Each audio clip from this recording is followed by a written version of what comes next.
Hello everyone, I Rashmi once again welcome you on my YouTube educational channel.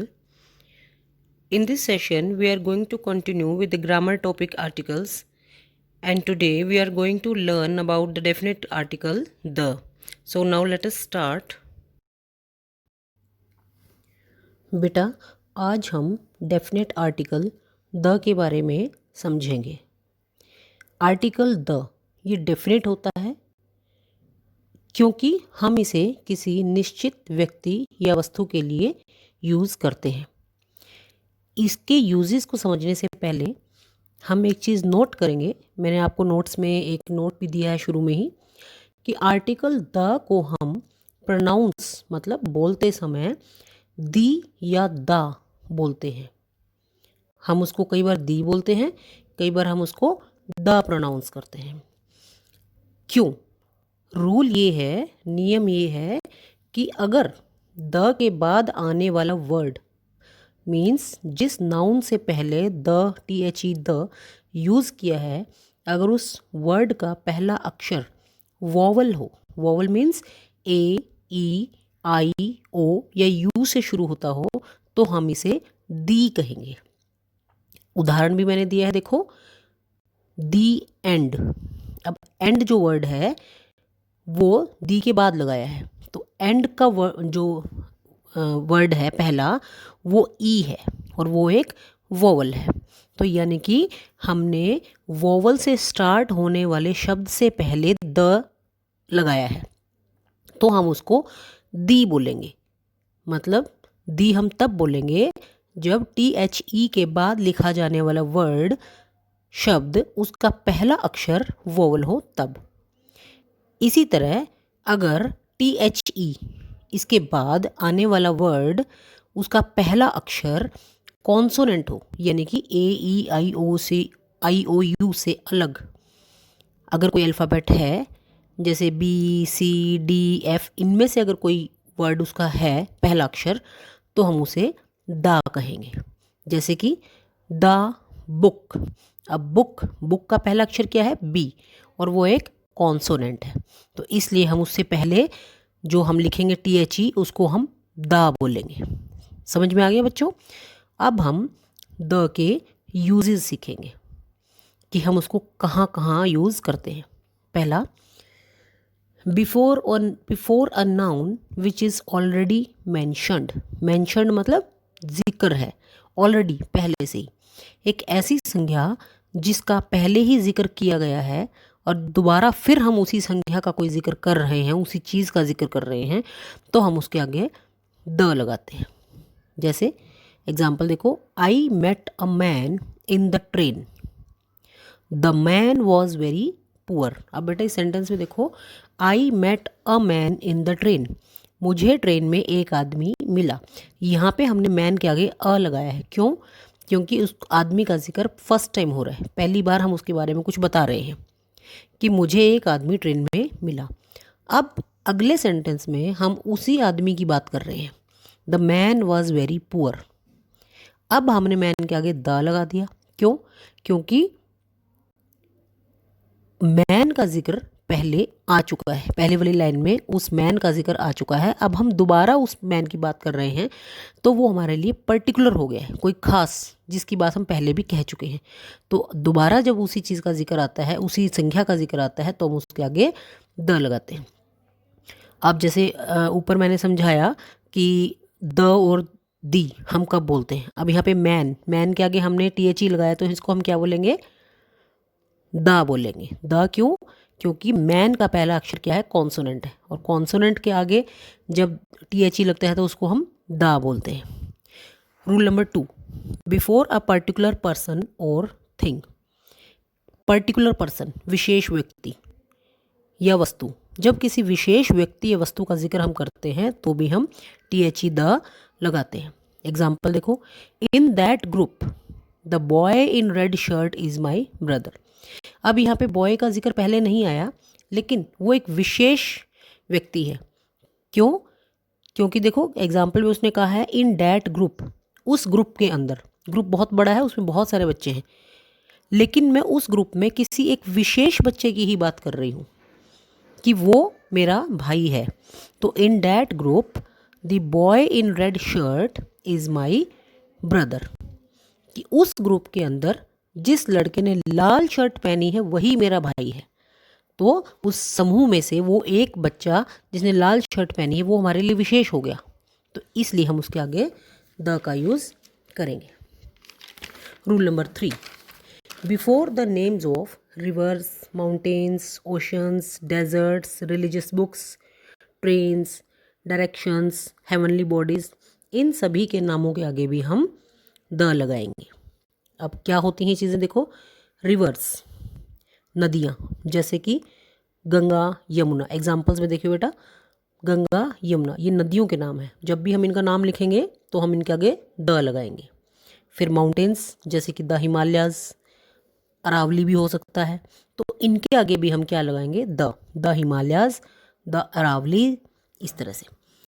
Desert, desert क्या होते हैं आपके, रेगिस्तान, जैसे हमने बोला दी सहारा डेजर्ट, सहारा डेजर्ट है, उसके आगे हम द लगाएंगे।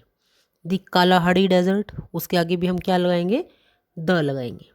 फिर आपकी आती हैं रिलीजियस बुक्स, बुक्स किताबें, जो आपकी धार्मिक किताबें होते हैं, जो आपके ग्रंथ होते हैं, उनके आगे भी हम द लगाएंगे, जैसे the Mahabharat, the Gita, the Quran, the Guru Granth Sahib, इस तरह से। फिर द ट्रेन्स, ट्रेन्स, अब रेलगाड़ियों के नाम के आगे भी हम द लगाएंगे। अगर उस रेलगाड़ी को कोई नाम दिया है तो उसके आगे भी हम द लगाएंगे, जैसे द राजधानी एक्सप्रेस, द मालवा एक्सप्रेस, तो इस तरह से ट्रेन्स के नेम के आगे भी हम द लगाएंगे।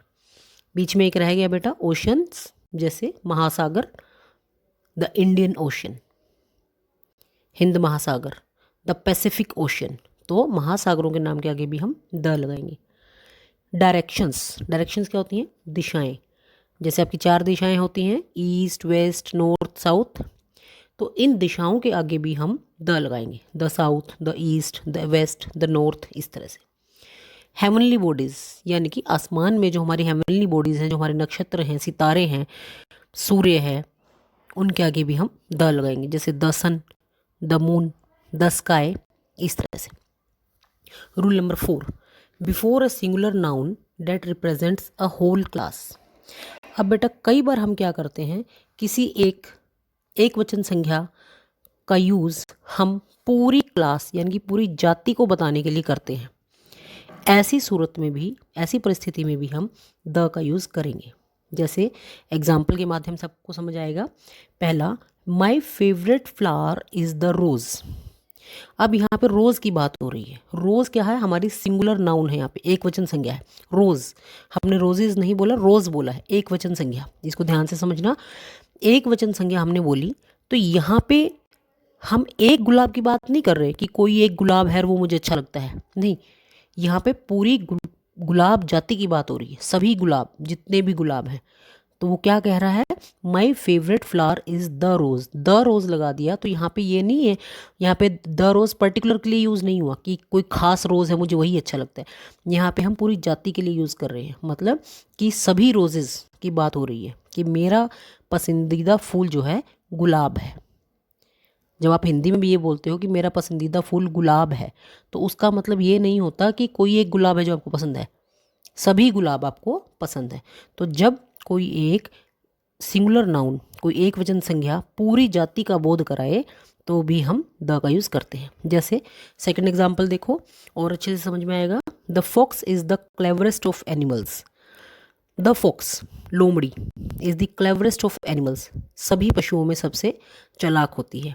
तो यहाँ पे हम किसी एक फॉक्स की बात नहीं कर रहे, हम ये नहीं कह रहे कि कोई एक लोमड़ी है वही चालाक होती है सभी जानवरों में।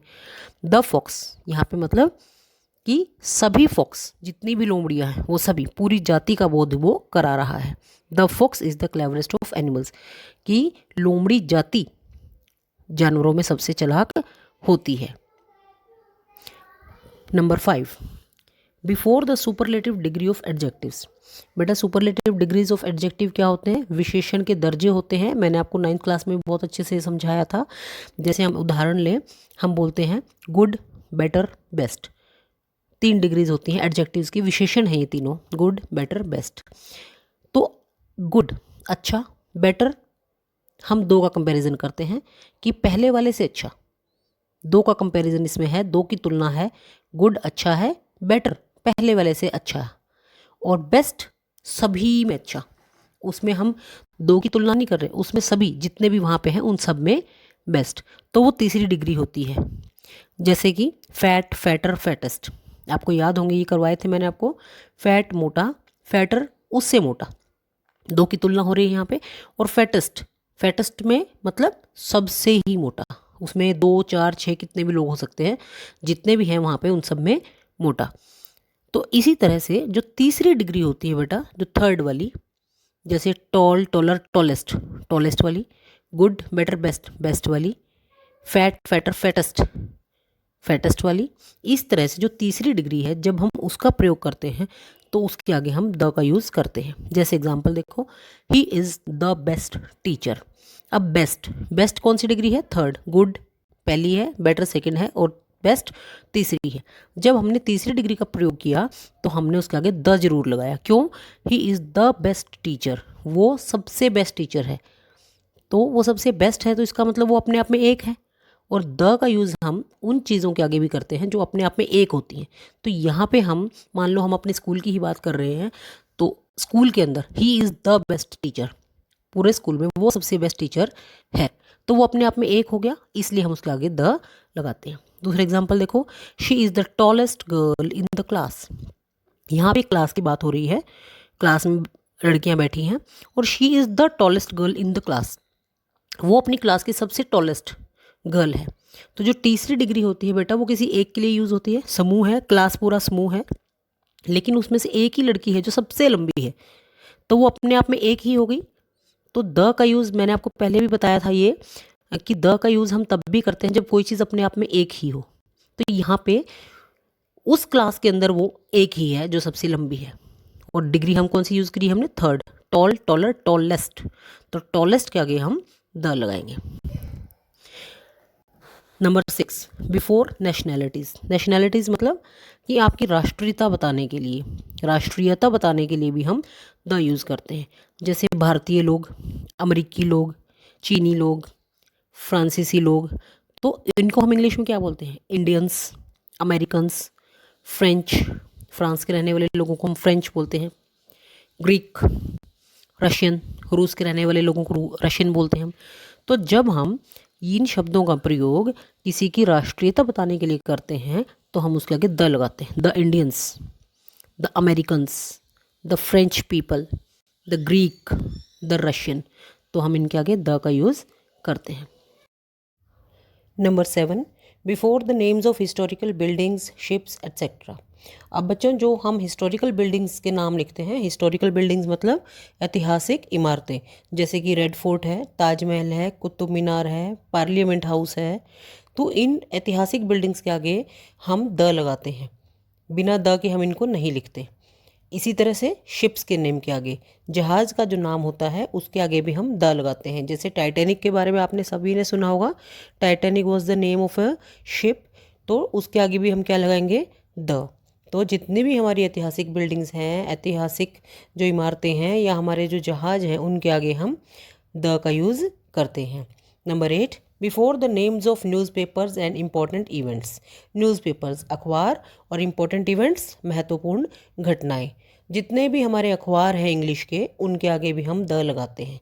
जैसे एग्जांपल देखो, the Tribune, the Indian express, the times of India, ये सभी हमारे इंग्लिश के अखबार हैं, तो इनके आगे हम द लगाते हैं। सिर्फ ट्रिब्यून, इंडियन एक्सप्रेस या टाइम्स ऑफ इंडिया नहीं बोलते, हम इनके आगे द का यूज़ करते हैं। और इम्पॉर्टेंट इवेंट्स, इवेंट्स मीन्स घटनाएं, जो हमारे इतिहास में महत्वपूर्ण घटनाएं हुई हैं उनका जब हम जिक्र करते हैं, उनका जब हम घटनाओं का नाम लिखते हैं तो भी हम उनके आगे द का यूज़ करते हैं। जैसे द ग्रीन रेवोल्यूशन, जिसको आप हरित क्रांति के नाम से जानते हो, द फर्स्ट वर्ल्ड वार, प्रथम विश्व युद्ध, तो उसके आगे भी हमने क्या लगाया? द लगाया। The battle of Panipat, Panipat की लड़ाई, तो उसके आगे भी हम क्या लगाएंगे? द। ये सभी क्या है? हमारी ऐतिहासिक महत्वपूर्ण घटनाएं हैं, तो इनके आगे भी हम द का यूज़ करेंगे, और इंग्लिश में जो न्यूज़पेपर के नेम लिखते हैं उनके आगे भी हम द लिखेंगे। Number 9, before the names of political parties and big organisations. Political parties राजनीतिक पार्टियां आपकी, और बिग ऑर्गेनाइजेशंस मीन्स बड़े संगठन। तो जितनी भी राजनीतिक पार्टियां हैं या बड़े संगठन हैं उनके नाम के आगे भी हम द लगाएंगे। एग्जाम्पल में देखिए, जैसे कांग्रेस है, बीजेपी है, आईएनएलडी है, बीएसपी है, इन सब के आगे भी हम क्या लगाएंगे? द कांग्रेस, द बीजेपी, इस तरह से। और बड़े संगठन ऑर्गेनाइजेशंस जैसे यूएनओ एक यूनाइटेड नेशन ऑर्गेनाइजेशन, ये एक बड़ा संगठन है। फेडरेशन ऑफ यूनिवर्सिटीज़, ये एक बड़ा संगठन है। तो इनके जब हम नाम लेते हैं तो उनके आगे हम द का यूज़ करते हैं। Number 10, before the post means पद नाम। जब आप किसी पद का नाम ले रहे हो, जब किसी पोस्ट का नाम आप ले रहे हो तो उसके आगे भी आप द लगाओगे। जैसे प्रेसिडेंट क्या है? ये हमारा एक पद का नाम है। चेयरमैन भी एक पद का नाम है, एक पोस्ट का नाम है। प्राइम मिनिस्टर, ये भी एक पोस्ट का नाम है। तो इनके आगे हम क्या लगाएंगे? द। जैसे the president, the chairman, the prime minister. इसी तरह से जैसे आप प्रिंसिपल बोलते हो स्कूल में, तो प्रिंसिपल हम सिर्फ प्रिंसिपल नहीं लिखते, आप एप्लीकेशन में भी लिखते हो तो क्या लिखते हो? द प्रिंसिपल, क्योंकि आप उस पद नाम को संबोधित कर रहे हो। प्रिंसिपल आप पद नाम को संबोधित कर रहे हो, तो जब हम उनका पोस्ट का ना यूज़ करते हैं तो उसके आगे हम द लगाते हैं। अब कुछ ऐसी जगह भी होती हैं जहाँ पे हम कोई भी आर्टिकल यूज़ नहीं करते, मतलब कि किसी भी संख्या के आगे हम कोई आर्टिकल यूज़ नहीं करते, तो उसको हम बोलते हैं omission of article. Omission means कि आर्टिकल नहीं लगाया जाना। तो कहाँ पे हम उसको ओमिट करते हैं, कहाँ पे हम उसको यूज़ नहीं करते? Number 1, not used before proper nouns. जो व्यक्तिवाचक संज्ञा होती है, प्रॉपर नाउन्स, जैसे किसी का नाम हो सकता है, किसी जगह का नाम, किसी इंसान का नाम, तो उसके आगे भी हम द का यूज़ नहीं करते। जैसे दिल्ली संज्ञा है लेकिन ये व्यक्तिवाचक संज्ञा है, मीन्स प्रॉपर नाउन है। किसी शहर को दिया हुआ एक प्रॉपर व्यक्तिगत नाम है, तो उसके आगे हम द नहीं लगाएंगे। जैसे the Delhi is populated city नहीं बोलेंगे हम सिर्फ दिल्ली बोलेंगे। Delhi is a highly populated city. Delhi is a highly populated city. Number 2, Akbar was great. Akbar महान था। तो अकबर जो है वो भी हमारा व्यक्तिवाचक संज्ञा है, प्रॉपर नाउन है, तो हम उसके नाम के आगे भी हम द नहीं लगाएंगे। जैसे आपकी क्लास में भी बच्चों के नाम है, सोनिया है, मोनिका है, मनीषा है, अनु है, इनके आगे ये सभी क्या है? प्रॉपर नाउन्स हैं, व्यक्तिवाचक संज्ञाएं हैं, इनके आगे हम द नहीं लगाएंगे। Chandigarh is a beautiful city. Chandigarh एक सुंदर शहर है, तो चंडीगढ़ भी प्रॉपर एक शहर को दिया हुआ नाम है, प्रॉपर नाउन है, इसके आगे भी हम द नहीं लगाएंगे। Number 2, no article is placed before the names of metals, materials and games when used in a general sense. हम किसी आर्टिकल का यूज़ नहीं करेंगे जब हम किसी मेटल का, मतलब धातु का, मटीरियल पदार्थ, या गेम या किसी खेल का नाम बोल रहे हैं, तो उसके आगे हम द का यूज़ नहीं करेंगे। जब वो जनरल, साधारण रूप से हम उसको यूज़ कर रहे हैं तो उसके आगे कोई भी आर्टिकल नहीं लगेगा। But when they are use specifically मतलब विशेष रूप से, जब इन चीज़ों का नाम किसी विशेष परिस्थिति में हम यूज़ कर रहे हैं तो उसके आगे द का यूज़ हम करेंगे। एग्जाम्पल देखते हैं कैसे। पहला, gold is a costly metal. सोना एक कीमती धातु है। तो गोल्ड क्या है? हमारा मेटल है। तो गोल्ड के आगे हम द नहीं लगाएंगे, क्योंकि हम इसको सामान्य रूप से बता रहे हैं कि सोना जो है कीमती धातु है, तो इसके आगे हम कोई आर्टिकल यूज़ नहीं करेंगे। ऐसे ही गेम्स के नेम के आगे भी हम यूज़ नहीं करेंगे। जैसे many people in India play cricket. Bharat में बहुत सारे लोग क्रिकेट खेलते हैं, तो क्रिकेट खेल का नाम है। और ये जो हम लाइन में क्रिकेट का वर्ड हमने यूज़ किया है वो जनरल सेंस में, सामान्य रूप से हमने बताया है कि क्रिकेट जो है वो भारत में बहुत सारे लोग खेलते हैं, तो इसलिए हम क्रिकेट खेल के नाम के आगे भी द नहीं लगाएंगे। हम इसको ऐसे नहीं बोलेंगे कि many people in India play the cricket, वो गलत है। हम इसको बोलेंगे many people in India play cricket. तीसरा एग्जाम्पल देखो। अब यहाँ पे हम गोल्ड के आगे द लगा रहे हैं। The gold found in Kolar mines is of superior quality. Kolar mines में जो सोना पाया जाता है वो उच्च कोटि का होता है। यहाँ पे हमने गोल्ड के आगे द क्यों लगाया? क्योंकि यहाँ पे हम उसको विशेष रूप से यूज़ कर रहे हैं कि हम उसी सोने की बात कर रहे हैं जो जो कोलार माइंस में पाया जाता है। सोना कई जगह पाया जाता है, खानों में, लेकिन हम उस सोने की बात कर रहे हैं जो कोलार माइंस में पाया जाता है, वो सोना उच्च क्वालिटी का है। तो यहाँ पे सोने का हमने विशेष रूप से यूज़ किया है, साधारण सोने की बात नहीं कर रहे हैं हम, तो यहाँ पे हम द लगाएंगे क्योंकि हम उसी सोने की बात कर रहे हैं जो कोलार माइंस में पाया जाता है। और ऊपर वाले एग्जाम्पल में हमने सामान्य रूप से बताया था कि सोना एक कीमती धातु है, इसलिए उसके आगे हमने द नहीं लगाया था। फोर्थ एग्जाम्पल देखो, this chair is made up of plastic. अब यहाँ पे पदार्थ क्या है, मटेरियल यानी कि प्लास्टिक। कुर्सी बनाने का जो पदार्थ है वो क्या है, प्लास्टिक। तो हम पदार्थ के नाम के आगे भी द नहीं लगाते। This chair is made up of the plastic, वो गलत हो जाएगा क्योंकि यहाँ पे कोई एक प्लास्टिक नहीं है जिसकी हम बात कर रहे हैं, ये एक धातु का पदार्थ का नाम है, तो इसके आगे हम द नहीं लगाएंगे। Number 3, before the names of meals. Meals क्या होते हैं बेटा, भोजन, जैसे लंच, ब्रेकफास्ट, डिनर। तो before the name of meals in general sense, general means सामान्य रूप से अगर हम किसी भोजन का नाम लिख रहे हैं, जैसे लंच, ब्रेकफास्ट या डिनर लिख रहे हैं, तो उनके आगे भी हम द नहीं लगाते, ना ए लगाते हैं, ना द लगाते हैं, ना एन लगाते हैं। Wish do not use the, ऐसी परिस्थिति में हम द नहीं लगाते, परंतु जब विशेष रूप से हम किसी भोजन का जिक्र कर रहे हों तो हम द लगाते हैं। जैसे गोल्ड का भी जब हमने विशेष रूप से यूज़ किया तो द लगाया, ऐसे ही भोजन के आगे भी हम द नहीं लगाते, लेकिन जब विशेष रूप से हम किसी भोजन की बात कर रहे हैं तो द लगाते हैं। एग्जाम्पल के माध्यम से समझिए। पहला example, he invited me to dinner, उसने मुझे रात्रि भोज पर निमंत्रण दिया। तो यहाँ पे डिनर जो है बेटा, यहाँ पे हम सामान्य रूप से बता रहे हैं कि उसने मुझे डिनर पर बुलाया, आमंत्रित किया उसने मुझे डिनर पर, तो यहाँ पे डिनर साधारण है, तो इसके आगे हम द नहीं लगाएंगे। दूसरे एग्जाम्पल में देखो, the lunch given by him was fine, उसके द्वारा दिया गया लंच अच्छा था। तो यहाँ पे लंच भोजन है, भोजन का नाम है, दोपहर के भोजन का नाम, लेकिन यहाँ पे हम उसी लंच की बात कर रहे हैं जो उसने दिया था, जो हमें किसी ने दिया था, उस लंच की बात कर रहे हैं हम। सामान्य रूप से रोज़ वाले लंच की हम बात नहीं कर रहे, यहाँ पे हम बात कर रहे हैं the lunch given by him, जो लंच उसने दिया था वो अच्छा था। तो यहाँ पे लंच हमारा स्पेसिफिक हो गया, विशेष हो गया, तो हम इसके आगे द लगाएंगे। Number 4, article is not use before abstract nouns. अब बेटा नाउन्स जब मैंने आपको कराए थे तो आपको मैंने बताया था एब्स्ट्रैक्ट नाउन क्या होते हैं। एब्स्ट्रैक्ट नाउन मतलब वो संज्ञा जिसको हम छू नहीं सकते। जैसे संज्ञा क्या होती है, किसी व्यक्ति, वस्तु, स्थान का नाम। जैसे मैंने बोला पेन, ये एक संज्ञा है लेकिन पेन को मैं छू सकती हूँ। टेबल, ये एक संज्ञा है लेकिन मैं उसको भी छू सकती हूँ। लेकिन अगर मैंने बोला हैप्पीनेस, खुशी, ये भी संज्ञा है, लेकिन ये ऐसी संज्ञा है जिसको आप सिर्फ फील कर सकते हो, टच नहीं कर सकते। तो ये एब्स्ट्रैक्ट नाउन है आपका, जिसको आप टच नहीं कर सकते, सिर्फ फील कर सकते हो। तो बच्चों आर्टिकल जो है किसी भी एब्स्ट्रैक्ट नाउन से पहले हम यूज़ नहीं करते। एब्स्ट्रैक्ट नाउन का एग्जांपल देखिए, honesty is the best policy. Honesty क्या है, ईमानदारी, ये भी एक एब्स्ट्रैक्ट नाउन है, एक भाववाचक संज्ञा है, भाव है, सिर्फ इसको हम फील कर सकते हैं ऑनेस्टी को, ईमानदारी को, लेकिन हम छू नहीं सकते। तो ये आपकी भाववाचक संज्ञा है। जब भी हम ऐसी संज्ञाओं का यूज़ करेंगे तो उसके आगे कोई भी आर्टिकल नहीं आएगा। Number 5, before the name of languages. भाषाओं के नाम जब हम बोलते हैं तो उसके आगे हम द नहीं लगाते। जैसे द हिंदी, द इंग्लिश, ये हम नहीं बोलते। एग्जाम्पल देखिए, आई एम लर्निंग फ्रेंच, मैं फ्रेंच भाषा सीख रही हूँ। अब फ्रेंच यहाँ पे भाषा के लिए यूज़ हुआ है तो इसके आगे हम द नहीं लगाएंगे। शी नोज़ स्पेनिश, वो स्पेनिश भाषा जानती है। अब स्पेनिश भी क्या है, भाषा का नाम है, तो हम उसके आगे भी द नहीं लगाएंगे।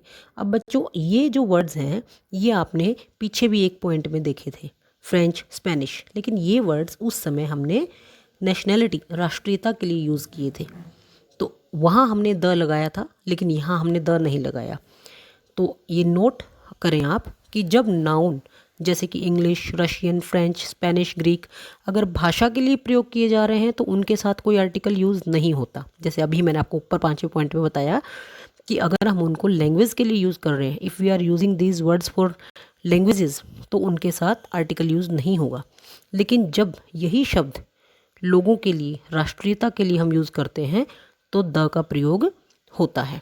जैसे कि मैंने आपको पीछे पॉइंट में बताया था ये कि जब हम बोलते हैं कि इंडियन, द इंडियन बोलते हैं हम, द इंडियंस, द अमेरिकन्स, उस पॉइंट में मैंने आपको एक क्लियर किया था कि जब भी हम किसी राष्ट्रीयता का नाम लेते हैं तो द लगाते हैं।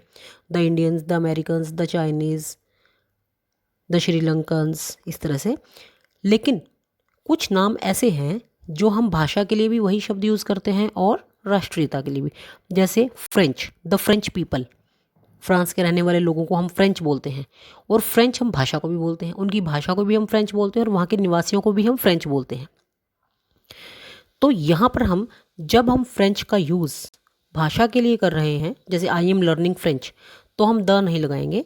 जब हम फ्रेंच का यूज़ राष्ट्रीयता के लिए कर रहे हैं तब हम द लगाएंगे, जैसे द फ्रेंच पीपल, यहाँ पे फ्रेंच लोगों के लिए यूज़ किया तो द लगेगा।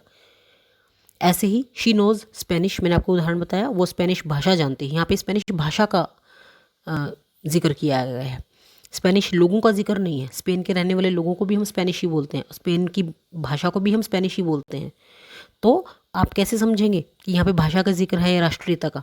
अगर उसके आगे द नहीं लगा तो वो भाषा है, और अगर उसके आगे द लगा है तो वो लोगों के लिए यूज़ किया है। जैसे हम बोलते हैं इंग्लिश, इंग्लिश जो है वो लैंग्वेज भी है, आई स्पीक इंग्लिश, मैं इंग्लिश बोलती हूँ, तो उसके आगे हमने द नहीं लगाया क्योंकि यहाँ पे हम इंग्लिश द नहीं लगा रहे, तो वो भाषा के लिए यूज़ किया है।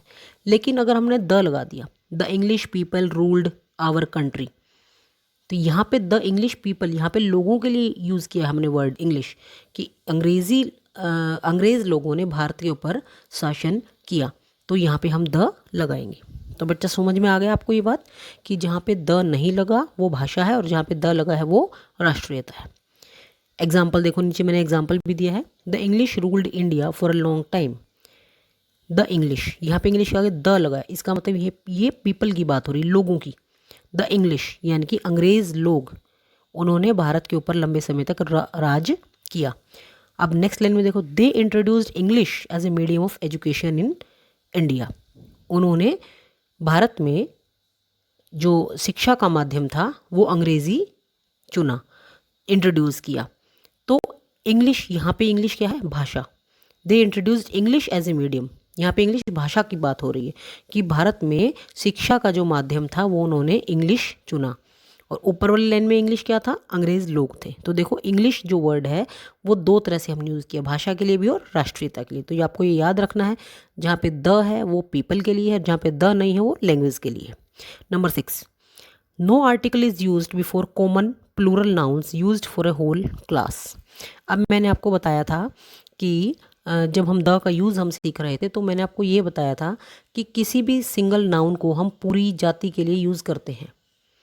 जैसे my favourite flower is the rose, ये एग्जाम्पल आपको याद होगा, मैंने आपको पीछे देखना करवाया है आज ही।